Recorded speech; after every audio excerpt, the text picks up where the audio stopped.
What you thought on Tom Zutaut, and if you were aware of what he said about Buckethead? Nobody really liked Tom Zutaut. I'm not even sure I liked him. He was thrown in there thinking, oh, maybe he could save this thing. And, it was kind of a wear out. He was kind of a punk to everybody. And I'm not saying I even know Tom in a way that I can be like this, but and whatever. He's never bothered me. But to me, that was just some bullshit stuff. Because Bucket, come on. I mean, Bucket was just trying to survive.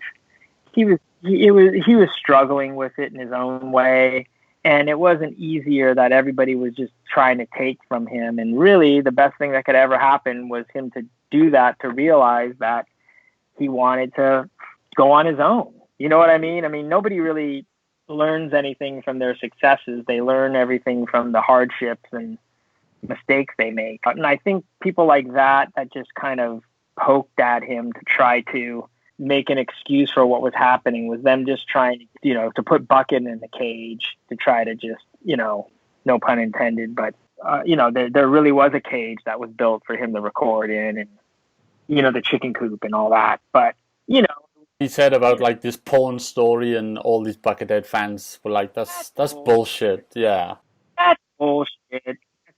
That's just, that's just mean and rude, Because I even made a video just basically calling the guy out, like, we know that's bullshit. Why would you say that about a guy who you know isn't going to respond? He's like, what's the reason? Other than being a slime ball. Exactly.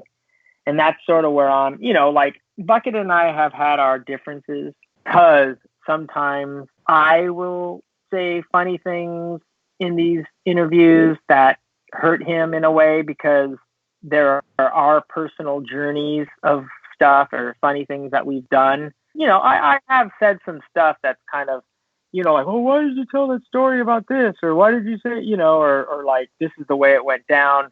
And I'm sorry if anybody out there that were Buckethead fans or anything that took it like I was doing it at his expense, because I never was. But I don't think anybody has. Nobody thinks that from what I've seen or heard. Okay, good. Yeah, that's cool, because it's all just out of fun, and it's funny. And I'm telling you, some of the best times I've ever had on tour have been with Bucket. Like that whole Ozfest with the grave things, and just doing that, or just being in a hotel and him walking through the hotel in his mask and people just going, what is going on? Or even on the GNR tour, just him signing autographs with a weird mask on, and they're not sure it's even Bucket, and they're it's really Bucket, and no one's answering, or we're just laughing, and it's all been fun, weirdo stuff. People like hearing those stories. I don't know if he knows it or not, but people enjoy hearing them. It doesn't like affect what they think of him. Yeah, that's cool, because I just want to make sure, because it's those stories like the Tom one that to me is just a poke and rude.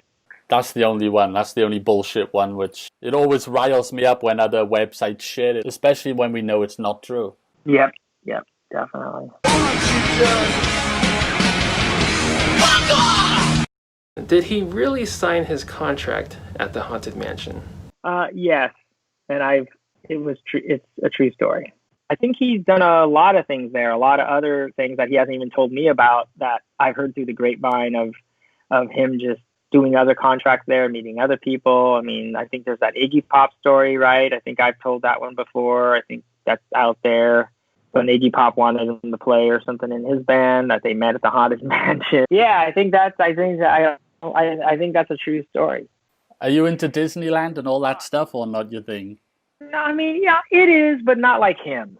You know what I mean? I mean, it's like he knows every word on every ride. He lives in the Haunted Mansion, basically. He'll go on it 50 times because he loves it. It's his whole thing. And it was funny because I was talking to a lawyer the other day. He was telling me that his dad used to know Walt, and he texted me a ticket from 1954 that Walt gave out to just friends and family to go to Disneyland the day before it opened. Wow. Remember, I want to show Bucket the ticket. It's pretty rad, and it's kind of signed by Walt. He would love that, I bet. Oh, yeah, it looks, it says 1954, and it's like a personal ticket, the back and the front of it, from Walt. Yeah, it's pretty heavy. And he even released a song the other day from the guy who done the Haunted Mansion music. Oh, cool. Yeah, cool. That's rad.